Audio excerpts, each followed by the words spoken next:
लोकसभा चुनाव 2024 से पहले बदायूं सांसद संघमित्रा मौर्य को लेकर इस बात की चर्चा हो ही रही थी कि क्या भाजपा इन्हें एक बार फिर से मैदान में उतारेगी या नहीं, क्योंकि स्वामी प्रसाद मौर्य के कुछ बयानों की वजह से जो भले ही सपा में रहकर दिए और अब खुद की नई पार्टी बना ली, लेकिन उससे बड़ी आंच आ सकती है संघमित्रा मौर्य के दांव पर भी, टिकट पर भी।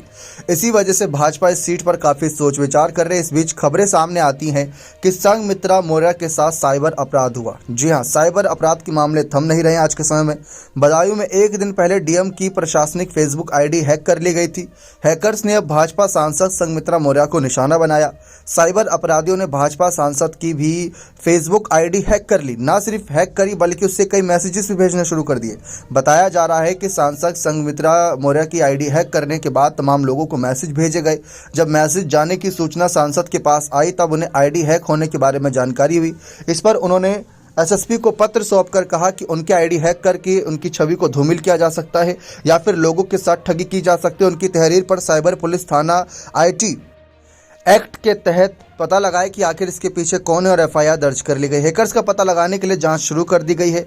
इसे एक दिन पहले ही डीएम के अकाउंट को हैक करने की खबरें सामने आई थी, लेकिन सांसद संघमित्रा मौर्य जो स्वामी प्रसाद मौर्य की बेटी भी हैं, उनसे इस मामले पर चर्चा तो जारी है। लेकिन जिस तरीके से मामला तूल पकड़ रहा है कि कहीं ना कहीं किसी के साथ कोई साजिश रची जा सकती है, कोई पैसा जब्ती करना है, जैसे कि कई बार होता है कि अब सांसद है, क्षेत्र की जनता उन्हें काफ़ी पसंद देती है, प्यार आशीर्वाद देती है, कहीं उसका गलत फ़ायदा वो हैकर्स ना उठा ले। इस बात का उन्होंने आश्वस्त करा दिया है पुलिस को कि भाई आईडी हैक हुई है तो इस मामले पर आपकी जवाबदेही बनती है। अब देखते हैं आगे क्या जानकारी आती है। फिलहाल हम बात करें राजनीतिक मुद्दों की, तो सांसद संघमित्रा मौर्य से सवाल काफ़ी पूछे गए कि आपके पिता ने नई पार्टी बनाई है, नई पार्टी में क्या आप शामिल होने जाएंगे या नहीं।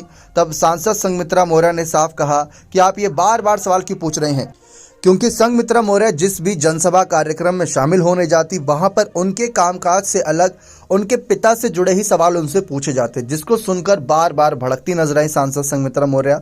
और इस बार उन्होंने मीडिया को ही फटकार लगा दी कि अब इस मामले पर जो ये बेटी और पिता का मामला है इसको साइड रखा जाए, राजनीतिक मुद्दों पर चर्चा की जाए तो बेहतर है। स्वामी प्रसाद मौर्य भी ये स्थिति साफ कर चुके हैं कि ये लोकतांत्रिक देश है, यहाँ पर लोकतंत्र है, सभी को उनके मौलिक अधिकार पता है, हम किसी पर कोई दबाव नहीं डाल सकते। अगर संघमित्रा मौर्य को लगेगा कि हमारे साथ आना चाहिए तो उनका स्वागत है, और अगर नहीं लगेगा कि नहीं आना चाहिए तो भी उनका फैसला सलाखों पर। यानी कि स्वामी प्रसाद मौर्य ने विचारधारा की बात को आगे रखते हुए अपनी बेटी के फैसले का सम्मान किया।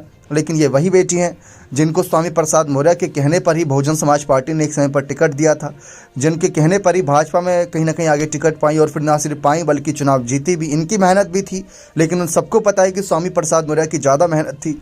अब आपको क्या लगता है कि क्या संघमित्रा मौर्य का ये रवैया बर्दाश्त योग्य है या नहीं? अपना कमेंट सेक्शन में जोड़ दीजिएगा। बहुत बहुत धन्यवाद।